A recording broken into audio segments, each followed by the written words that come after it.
And I understand you're going to be working with Richard Boyatzis, a friend and colleague of mine. He's done some powerful studies as well, and I'll just give you a hint as to his. We're now redefining what psychological health means.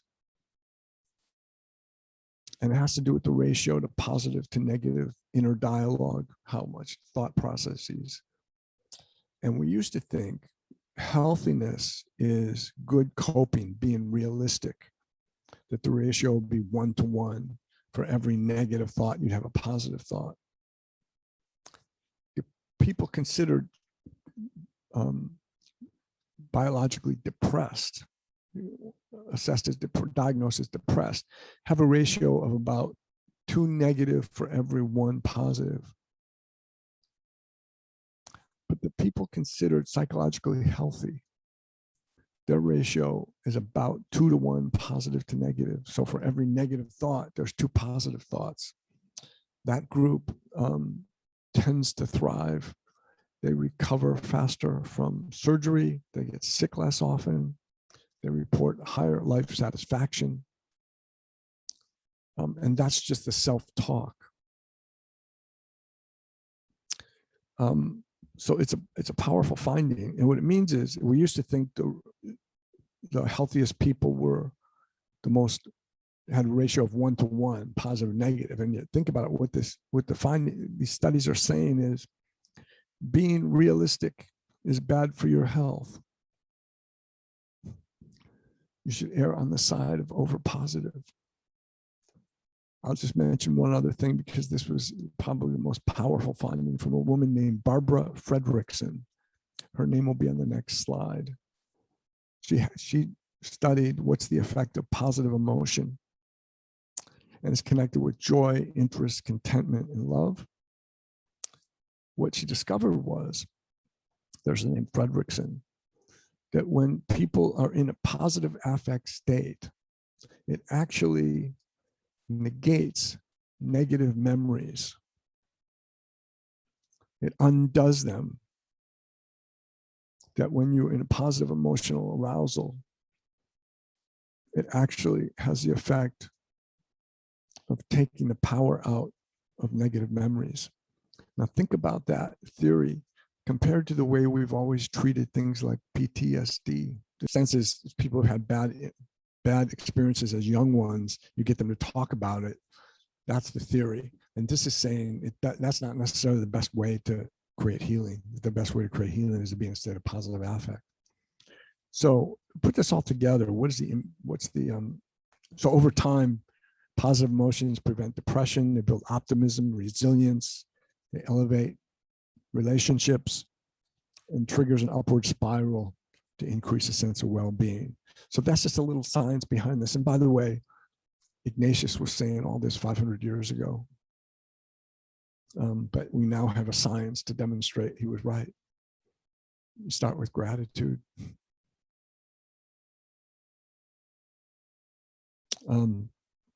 So think about how we could do this inside our organizations. Is it possible to build up the internal dialogue of the organization such that people focus on strengths and what we do well? And think about that as an agenda for change. We call it elevating the positive core.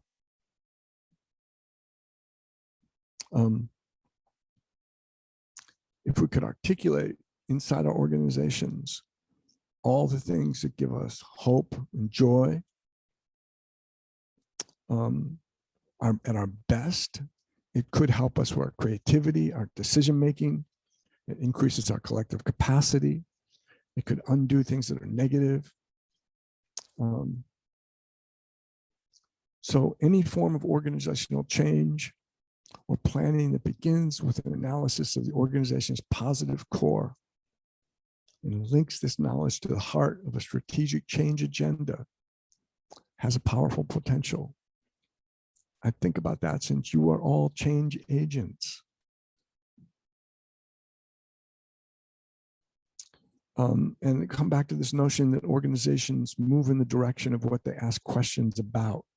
And think about the various ways we send out questions and surveys and wondering and whatnot. What if we deliberately ask questions about who we are at our best? Is it possible to link that positive core to our strategic agenda? And the notion is that it has powerful potential. In a moment, I want to share some examples. So the first move, if you're going to do something like this, is to pick a positive topic.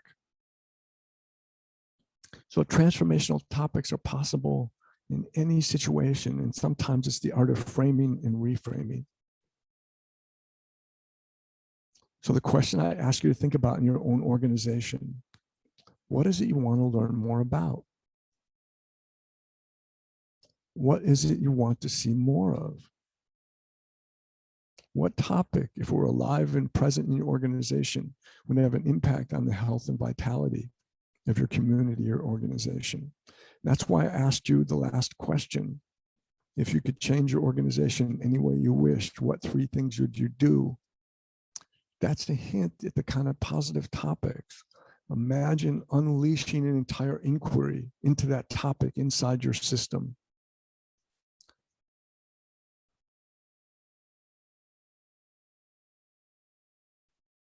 Here's some examples of organizational changes we've done in the past. And these were the topics that these organizations picked. And just look at the language. I'll slow down for a minute so Spanish speakers can get it. But transformational cooperation, healthy multiracial relationships. I'll tell a quick story of how a reframing happened once. We were working with an organization in the United States. It was one of the Baby Bell companies that broke off in the New England area. It was a telephone company. And they were having trouble with sexual harassment. And the CEO of the organization went to the human resources person and said, you better do something. Our sexual harassment is starting to increase. And so she did what every human resource person would think of doing, instituted training, put training in place. So everyone would become more aware of the ill effects of sexual harassment. And what happened? The number of sexual harassment complaints increased. And the president came back to her and said, what is going on? And you can think about it for a moment. If you stay with the story I've been telling this afternoon, the story of sexual harassment became a very rich vocabulary. People had a rich vocabulary to talk about one of the antecedents. What does sexual harassment look like? What do people feel like when they have this? And they could tell more stories about it. And they started to notice nuances. So someone says all of a sudden, there's a picture of the girls' volleyball team hanging up there in their skimpy bathing suits. I understand that's a form of sexual harassment. And no wonder I've been feeling low self-esteem lately, because that's part of the theory, is that subtle sexual harassment impacts self-esteem. So this human resource director realized it wasn't working. So she came to David Cooperrider, my friend, and said, could you guys do something? And he said, well, what is it you want? And she said, well, we want to get rid of sexual harassment. Now listen to this conversation. And he said, but what is it you want to get? She said, well, we want to get a lot less sexual harassment. He said, no, but when the sexual harassment is gone, what do you want? And she said, well, we want healthy relationships between genders. And he says, bingo, that's what you should study. Study non-erotic cross-gender friendships. And she says, okay, I'll try it. And we had a 3-day workshop where we invited people in the organization to come in pairs. If there are men and women who are friends in a non-erotic relationship, to come and let's study your relationship. Let's figure out what you've been through, how you've maintained your relationship, what makes it work. And we asked them the kind of questions I just asked you, and surfaced all these stories. And we put them in groups and had each other tell stories about what they learned. To make a long story short, they underwent a major culture change, and within a few years, they won an award for the best culture change in America,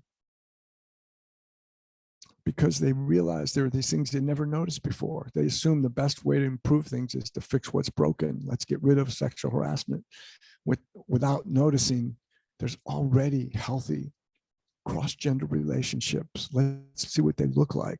They noticed how these people, for example, dealt with jealousy. That sometimes if the spouse was jealous, if they worked overtime, they would set up a dinner on that weekend where they bring their spouse so everybody would meet each other. They had worked ways to navigate. They got to the point, if there was some sort of sexual attraction, they would talk about it immediately. And as soon as you talk about it, it took all the mystique out of it. And they kept their relationship healthy. They realized all these things, and it changed many of their policies. So from now on, for example, every time there was a task force, they created a task force with co-leads, a man and a woman as co-leads, and helped them understand what the stages of their relationship might look like. That's the advantage of an entire organization doing an inquiry into who they are at their best, rather than studying further all their mistakes and what they need to improve. Now, we've done this in the Monterey Diocese, and my friend has joined us, Father Peter Crivello. I'll ask him to speak in a moment. I want to tell you about a couple of things we've done. First, we bring people together in a large group. You can imagine in the first parish, St. Joseph's, we had 100 people together for 2 days. In San Carlos, where Father Peter was the pastor, we brought together about 120 people for 2 days. In our presbyterate, with all the priests in our diocese, we brought together 70 priests for 4 days. And before we met with these groups, we had them think about what's the main topic we need to study that's going to make this community healthy. The same question I gave you for question number 4. And we brought the whole group together to start this inquiry and then come to a change agenda. This is the topic of St. Joseph's Community in Capitola, California. We brought together a group of the parishioners for a steering group for 2 days, and they worked on these words, every single word. Look at that. They said what we need to do is forge a dynamic life and future of community and wonder. Those were the important words. And so we developed inquiry into their lives. Where did they see it? Where was their faith journey nourished and supported? Where were they actively invited to come into the parish? When was a spirit of warmth and belonging created that you noticed? And they told stories, much like you did. They spent the first morning telling each other stories about these things. And then we began to plan for the future. And they came up with 10 task forces, 10 groups, to start to do new things in the parish based on these conversations. Of those 10, about 8 of those task forces came to life, and they did a number of things, including outreach to older parishioners. They introduced what's called a Life Teen Mass, a mass on Sunday afternoons for teenagers that had rock music. That's an idea that came out of there. Remember, innovation depends upon generative learning. It helped to change the culture of that community. And then in San Carlos, which is the seat of our parish in Monterey, we brought together a group of about 12 parishioners, and the pastor, Father Peter, who was here with us in a moment, and came up with this topic. And again, just take a moment and linger on those words. They spent a whole day carving out the exact words they wanted that articulated who they were at their best. We set up an entire inquiry with people at tables of about 8. They interviewed each other.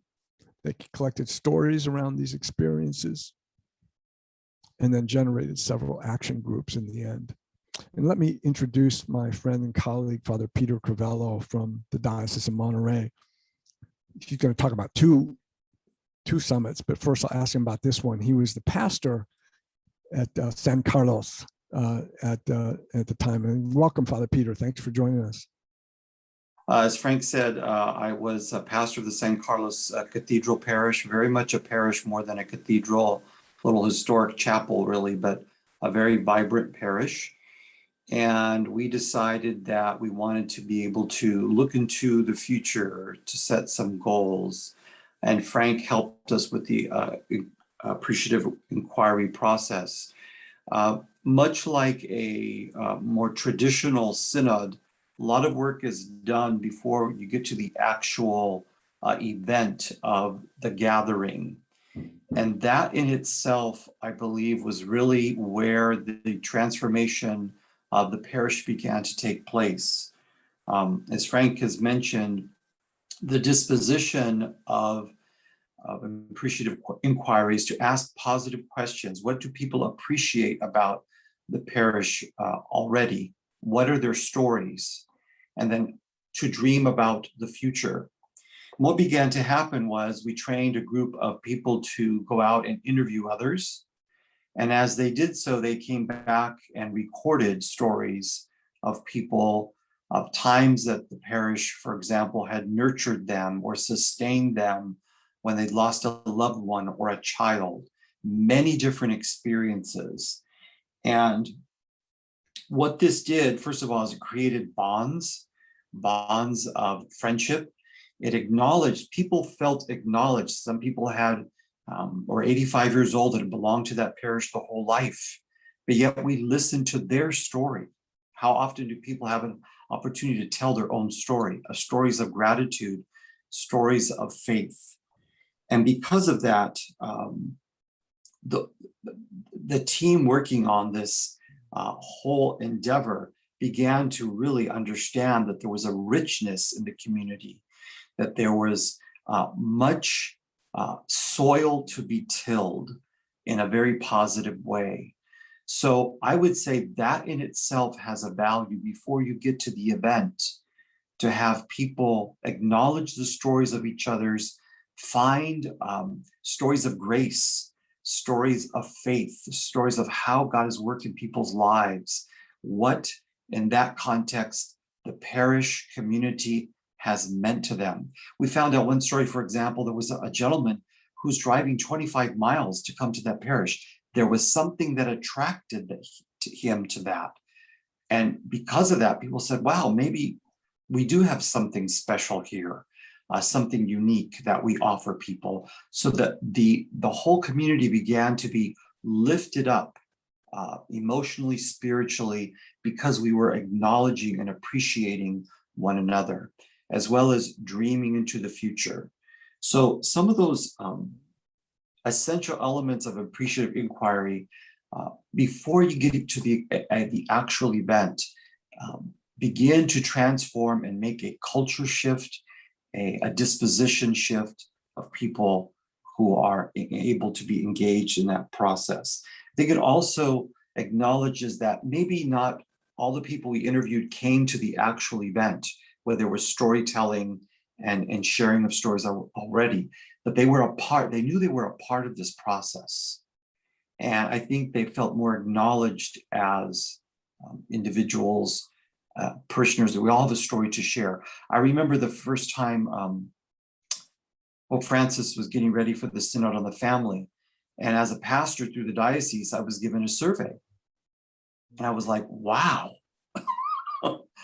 I'm a pastor with a parish. They want our input.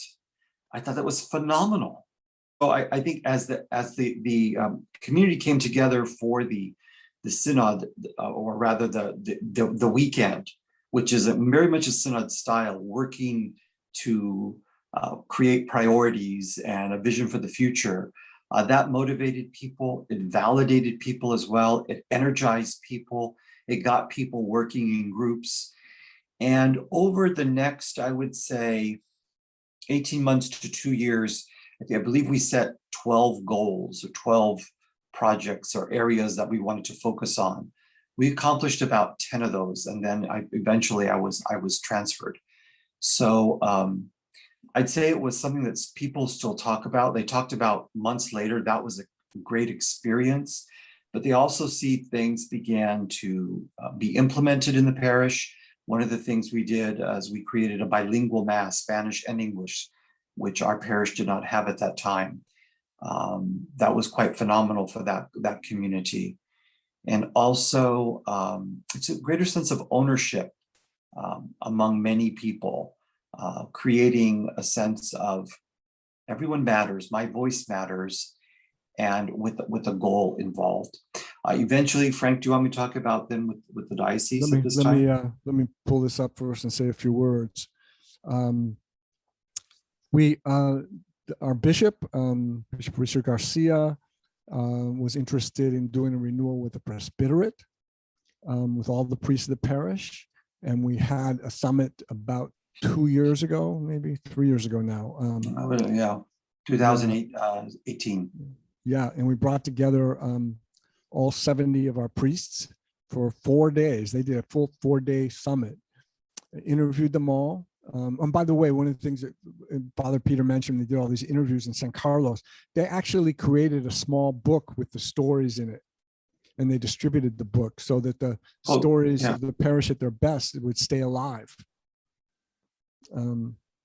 We did that for St. Joseph's as well. So when a new pastor came in, I handed him, here's who we are at our best. Look, read this. And it helped socialize the new pastors. But for the presbyterate, the Monterey Diocese is gigantic. Imagine combining Luxembourg, the Netherlands, and Belgium. That's the size of the Monterey Diocese. So our priests are spread out all over the state of California. It's probably geographically the largest diocese in California. So one of the themes that came up is that we're at our best when we're connected to each other. So that became the theme they wanted to focus on, is how can we stay more connected? And it shows up in ways like if a pastor after 6 or 12 years often gets transferred and a new pastor comes in, what's the handoff? If we don't know each other real well and you just come into the parish, it's like, all this wisdom is lost. We need to stay better connected with each other so that we can take care of our diocese better and our parishes better and increase our friendship. So that became the focus. We did a deep dive there's a group of about 12 priests, spent 2 days together, and they forged every word of this title because they discovered among these 12, this is who we are at our best as a presbyterate. And again, remember what I said is, we want to ask yourself is, what do you want to learn more about? We want to learn more about who we are when we're at our best. And that means when we're connected in spirit. And we have, by the way, one of the issues is a lot of diversity. We have a bilingual diocese. And often when things are not working well, the same parish has a Spanish mass and then it has an English mass. And it's as if they're two different parishes. And they realize we've got to do something about this to create more connection. So when we're doing that, we're at our best. So we use that as a way to set up the dialogue and the conversation. Go ahead, Peter. I think one of the things that we try to acknowledge as a presbyterate is, a lot of times what makes the news is priests who are in trouble. Priests hear from a diocese, from their bishop, from their chancellor, when they're not doing something right, et cetera, et cetera. So how could we positively come together? And we realize that we are a diverse presbyterate in that many years ago in California, there was 2 seminaries. Everyone went through that seminary. They had a common experience. They had identical theology. Everyone was on the same page of their theology, their understanding of church, their culture. And now that's all different. We have priests, as Frank said, who are native to the United States. We have priests who are native to Mexico and Latin America. We have priests who are from the Philippines and beyond. And how we have all come together, what's our common story or common root? And we had to, dig deep into saying we are a diverse group of people. We have studied at different seminaries, yet we're all called to be one in this diocese. So again, the storytelling of the personal interviews of how people shared experiences that other priests could identify with. For example, I remember one young priest saying, I was exhausted, it was late at night, and I was called out to someone who was dying. I celebrated the sacrament of the anointing and prayed for that person, and I left energized. And we realized that our call to ministry by the grace of God is what drives us. Even though we come from so many different places and experiences and cultures, it's our call from Christ that creates this sense of, you can create a better sense of unity. So we went through the process as well. I think people still refer to it.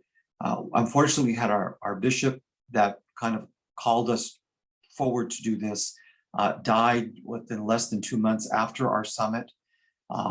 And since then, we have a new bishop and the pandemic, but our goals are still there. And I don't think the book has collected dust yet.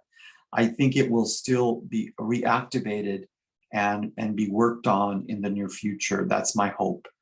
So I think it had, again, the process. It's not just the event. The event is powerful in itself, but the process has a lot of merit to it, and begins to reshape the culture in a positive way. Great. Thank you, Peter. That was great. I'm imagining you all have some questions about anything we've talked about today or about the summits that Father Peter mentioned. David, how should we do this? First of all, we can use the 2 different formats. It would be helpful to give people a chance to just think for themselves, of the things that you've heard, what is resonating most? What is resonating most? And the other is, what do you have the deepest curiosity around? I think that Carlos, started off with a very important and honest admission that many of us tend to look at what's going wrong by natural disposition. It's almost biologically hardwired in us. How do we practice, in a sense, what you're describing, Frank? That would be one question that I would have. And so I'd like to invite people to think about what is resonating most and what are you most curious about? And you can share these questions in the chat, or please feel free to speak out loud in English or in Spanish, and we'll arrange for translation.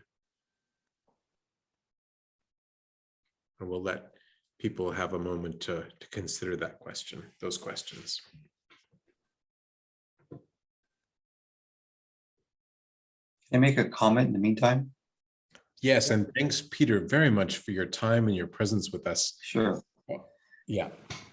Getting people to think about things in a positive manner. There is, many of you may have seen this, there is a presentation made by a gentleman, I forget his name. He was a photographer for National Geographic, and it's about a 20-minute video, just what's right with the world. I can find the name if you need it. That's the title of it. What's Right with the World? Yeah, What's Right with the World. Yeah. Have you seen it, Frank? Yeah. Yeah, and that's a wonderful segue into how do we get our method of thinking to change from being problem solvers to seeing what's right with the world, what's right with the church, what's right with ministry in our midst. I'm putting his name in the chat. His name is DeWitt Jones. Thank you. Yes, that's it. Yes. Wonderful. Okay. How about some comments or questions from our listening and viewing audience? Feel free to use your signals to get our attention.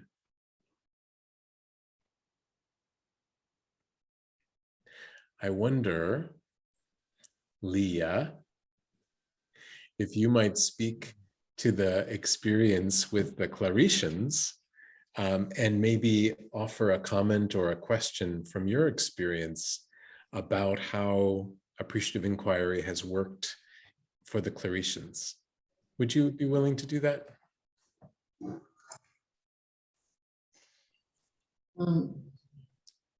In, in Spanish. Que sí, con mucho gusto voy a hablar en español, pero el inglés no se me da todavía. Bueno, primero, gracias por esta oportunidad, por todo el encuentro, también por facilitarnos la experiencia del encuentro. Yo me he encontrado con Paolo antes y pues nos hemos juntado dos entusiastas, ¿no? Y hemos experimentado la positividad, la belleza de contarnos nuestras experiencias. Como misioneras claretianas estamos en este proceso de descubrir, de profundizar y al mismo tiempo de vivir concretamente, de poner en práctica la indagación apreciativa, ¿no?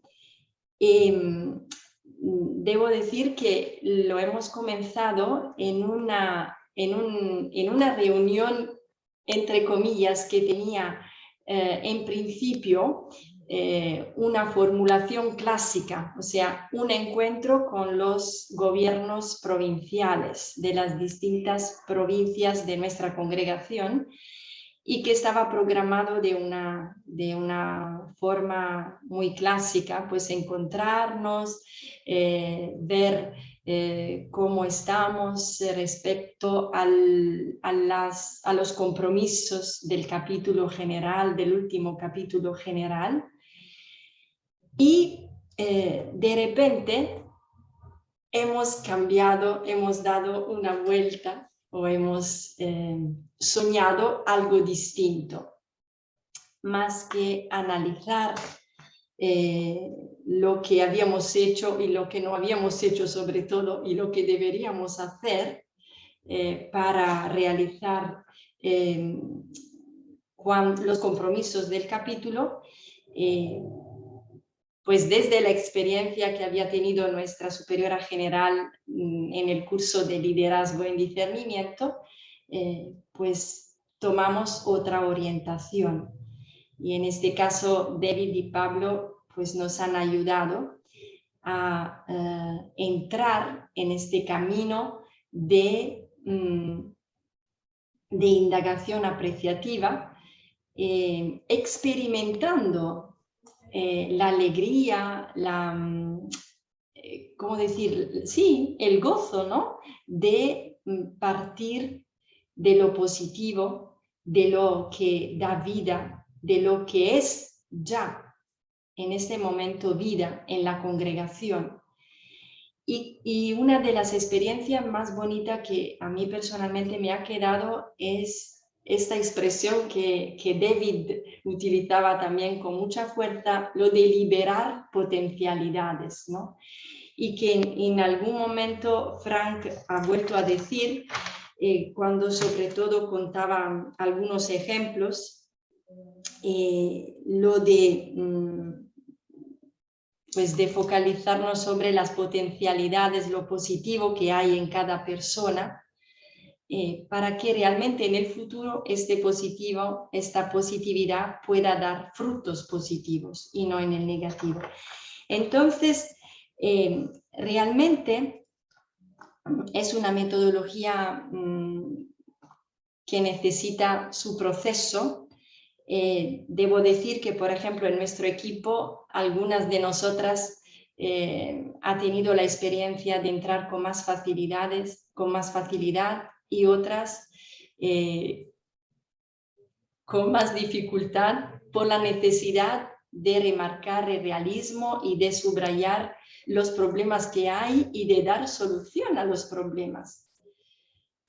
Porque no se trata de encontrar soluciones inmediatas, como estamos acostumbradas a hacer, ¿no? Incluso en nuestras reuniones muchas veces, pues cómo resolvemos este problema. Sin embargo, Se trata de verdad de ponernos en un diálogo, porque esto me ha llamado mucho la atención, la dimensión del encuentro, ¿no? Cuando Frank ha ido contando las distintas experiencias, pues hacer grupos, narrar historias, encontrarnos, y esta dimensión es vida, porque es hacer de la narración y de las experiencias del otro una experiencia vital, ¿no? Y bueno, sí, o sea, podría decir muchas más cosas, pero creo que va bien así, y muchas gracias por profundizar.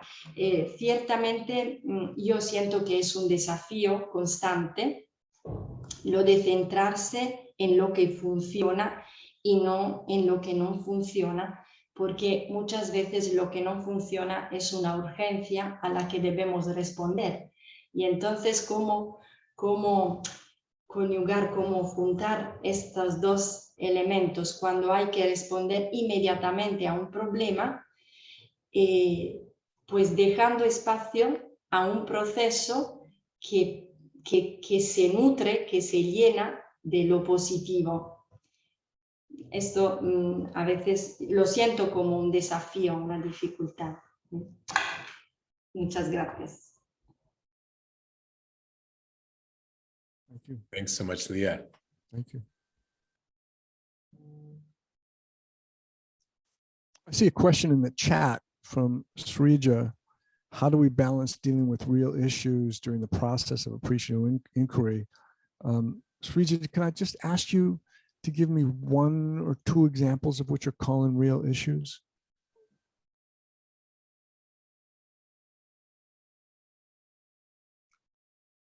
In an intercultural community, you're talking about what brings people together, and there are real issues between cultures, and these issues come up, in the process of your sharing. So how do you handle this? Do we tell them we'll deal with that later, or Could you give one example of an issue that comes up? finance management? Different cultures view use of money differently. Got it. Excellent. Okay. Excellent question. Thank you. So I'll give you the textbook answer, and then I'll try and interpret into what you just mentioned.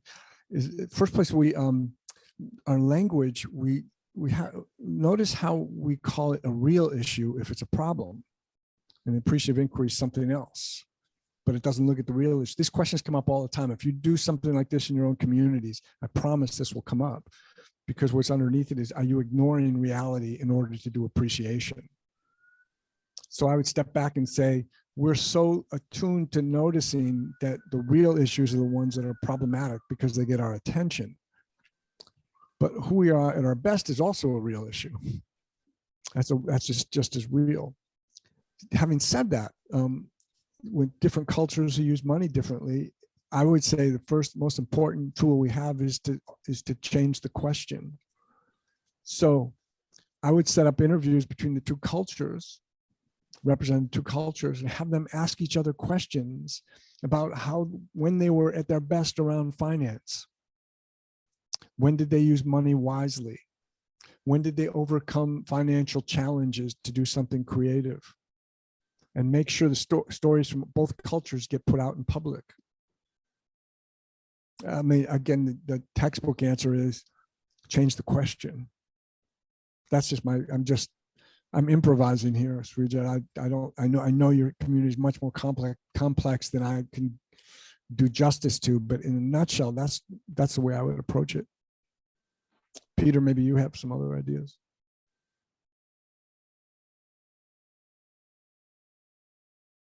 No, I appreciate your answer, Frank, in that sharing, because there are cultural differences, for example, with finance, sharing how each culture handles it and taking the best from that so that we can learn from each other cross-culturally in a multicultural community, great value. Many years ago, on a small level, did a parish festival working with two cultures, very different approaches to things. And at the end of the large festival, the English-speaking people said of the Latino community worked so very hard. Without them, we would not have had a festival. And the Latino community said of the English-speaking community were the backbone of organization. We really needed you guys. And what people were able to see was we all can bring our best, and we can learn from one another. So that's, I think, how you forge a positive road ahead, using the best from each other, and that's how the Spirit works, through one another. I want to thank the two of you, and maybe link it back to the metaphor of music. When we think about leadership as the orchestration of differences for a greater harmony and a greater music to emerge, this is very much the vision, in a sense, of what a leader brings to the work of appreciative inquiry. And I want to begin in our closing to appreciate the two of you for the time and for the preparation for this work together. But I'd also like to make space for others to express what they have found most fruitful or useful, so that Frank can have that feedback live, in a sense. So I'd ask you to take a moment, each of you, to think for yourself before we close in the next 6 minutes. What is it that will stick with you as you leave the session after these 3 hours? What is really sitting inside you and has life that you want to nurture and give more life to, because it touched you or provoked you or evoked some insight for you? And if you would share that in the chat in English or Spanish, because we want to make sure that Frank knows how much we appreciate what he has offered for us, and the tremendous level of learning and years of experience that he's brought to our time this evening. Is that agreeable? Okay, so I'll give you a minute or two to write, and for Frank to read as those comments come in. And Frank, we will save these so that we can send them to you, so that you have the text as well. So the question is, what is resonating most that you want to nurture as you go forth from this evening together? What do you value that you heard tonight?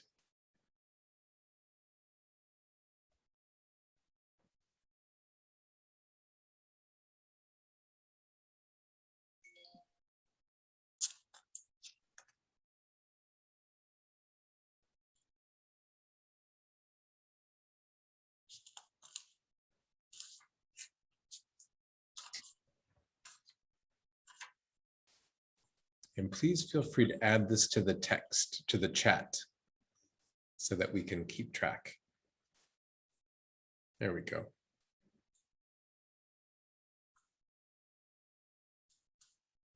A paradigm shift. Yes. Yes.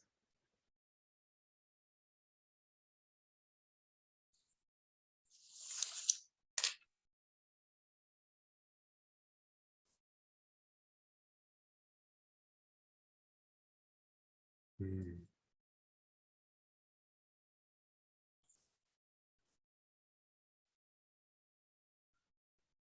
Mm.